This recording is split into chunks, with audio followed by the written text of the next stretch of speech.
Welcome once again to Lehto's Law. Here's Steve Lehto. Got one of them weird stories that's in every single news source out there. Every outlet's carrying this story. 10 of 13 firefighters in small Illinois town walk off the job after a convicted arsonist replaces the fire chief. This version is from the Daily Mail, but it's been widely reported. But the fire department apparently will be run by a guy who's convicted of arson. And the bulk of his force walked off the job in protest.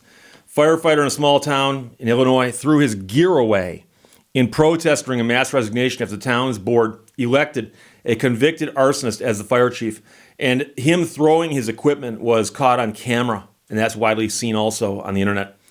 The department's got 13 firefighters, and 10 of them quit on Monday after the assistant chief was elevated to chief of the Prairie DuPont Volunteer Fire Department in St. Clair County. That's according to Fox 2 Now, who covered it also. The man is 41 years old, and he pleaded guilty to arson more than 20 years ago. So at the age of 18, he was involved in a situation, arson, and he pleaded guilty to something involving arson. So that's in his past. There's only so much you can do about that. 8 of the 10 firefighters who quit submitted a resignation letter to the board Monday, announcing they were leaving their positions with regret and sorrow. In a video from the board meeting, which got heated at times, one of the fuming firefighters placed his helmet and fire-resistant jacket on the table before walking out.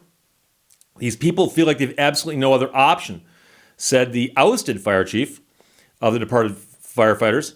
In August, he had said the board held an unusual meeting where they announced that the person now who's causing all the ruckus, the son of a longtime director of the St. Clair County Emergency Management Agency, would be appointed the department's acting assistant chief.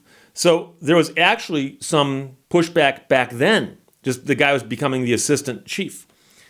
He said that he was not notified beforehand of the board's decision, despite spending upwards of 40 hours a week at the fire station while working full-time as a teamster. Now, again, the former chief added that the safety of the community is now in greater peril with the loss of the majority of the fire department's volunteer staff. It's not important that I'm the chief or not the chief, he said. It's about making sure everything's taken care of. So this town is located about 17 miles east of St. Louis, and many of the residents are now a little upset. One woman lashed out during Monday's meeting after the 10 firefighters quit. All of our houses could burn down. A man who identified himself as a retired firefighter told the board, "I've never seen anything like this." Now back to the guy who's been appointed chief that caused all the ruckus. He was charged after setting fire to a vacant home and setting another smaller fire at a high school in 1999. So there was allegedly 2 incidents.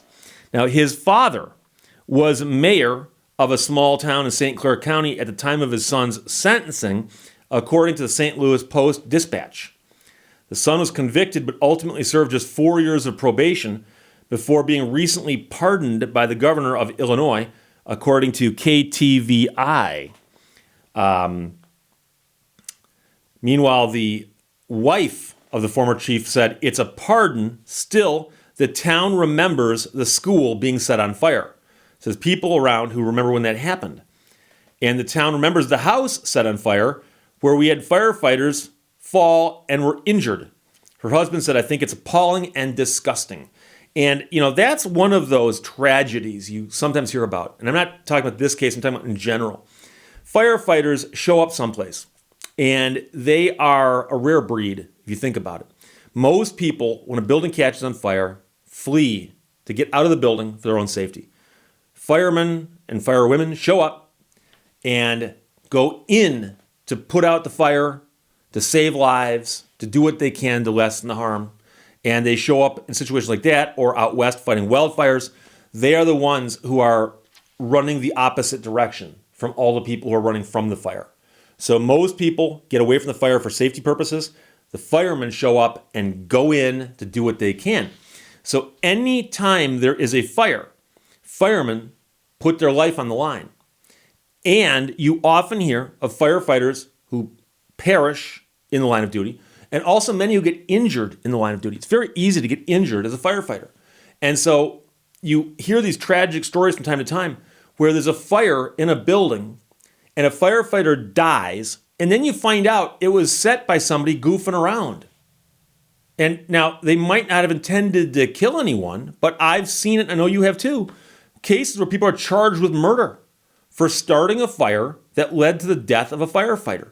So when buildings burn, it's a very serious thing. Now, I've also heard of stories where there were guys on volunteer fire departments who would go out in the middle of nowhere, but someplace within their jurisdiction, and light an abandoned building on fire. So that way they would get called to a fire and get paid some money. And they go, it's going to burn down some abandoned building out in the middle of nowhere, who cares?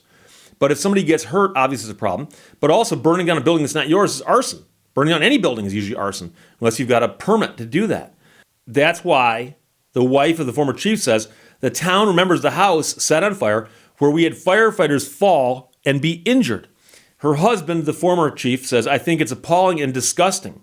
We're not going to have the adequate protection here. It's not going to be as it should be here. I'm kind of blindsided, but not. I knew it was coming, but I didn't expect it to be a couple of days before Christmas. While board members have hinted that the replacement was made with good reason, they have not yet made those reasons available to the public. So when there's a board that does something, much of their meetings have to be public, and there's all kinds of laws about that. And when they make an extremely unpopular decision, they should be prepared for people to say, okay, explain that one. So as of right now, they haven't done that yet.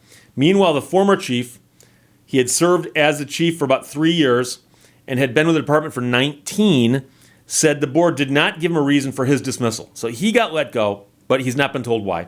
He's been replaced by a man convicted of arson. Meanwhile, the chiefs of 2 neighboring fire departments said they supported the new guy and expressed full confidence in him as acting chief. They added their departments would help fill any gaps left by the 10 resignations that were tendered during Monday's board meeting election. So it's kind of hard to figure out exactly what all is going on there. But this is one of those things where, and this is what surprises me, people in politics are usually hypersensitive to appearances. They understand that people are watching them at all times, and how they look is just as important as what they do. And I don't mean physical appearance. I'm talking about how they look doing something. So if you do something as a politician, you should be aware that people are going to look at that and go, wow, I wonder why they did that. So when a board that is in the position of hiring a fire chief has before it someone who's been convicted of arson, and you fire the longtime chief and replace him with the person who's convicted of arson, they should realize that might raise some eyebrows. That's why this story is being reported by the Daily Mail, which is across the pond, as well as pretty much every news organization in North America. The headline writes itself. And so they should understand that that's coming, and they need to head that off as quickly as they can.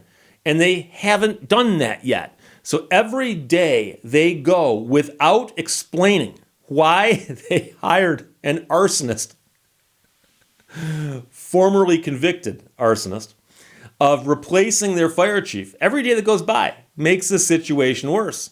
And the other question is, when you have a fire department with 13 firefighters and 10 of them resign, how hard will it be for them to now get replacements? I've lived in small towns before, and I remember them doing recruiting drives, trying to get volunteers. And small towns have fire departments that are volunteer quite often, and getting people to volunteer, it's not that it's that difficult in that sense. It's just that if you're a small town, you've got a small pool of people who can do it. And I suspect that the 10 people who just quit were probably 10 of the 11 people available. So it's going to be interesting to watch this and see, number one, how they replace the 10 who quit, or if any of the 10 come back, they could. But also how long this guy stays as chief, despite having been convicted of arson, before somebody explains why this was a good idea. And don't get me wrong, people can change. People can make mistakes when they're younger and live an exemplary life later. I'm not saying the guy is an arsonist now. Not at all.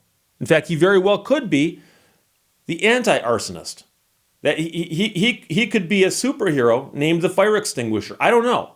But my point is that everyone knew that there would be a big backlash on this story. They had to know that.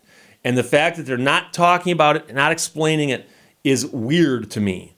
But there you go. So Josh, Trocon, Andrew, and Ben all sent thanks a lot from the Daily Mail. The headline is 10 of 13 firefighters in a small Illinois town walk off the job after convicted arsonist replaces fire chief. It's bizarre. Questions or comments, put them below. Let's talk to you later. Bye-bye. Thank you for watching Lehto's Law. Happy are the painters, for they shall not be lonely. Light and color, peace and hope shall keep them to the end of the day.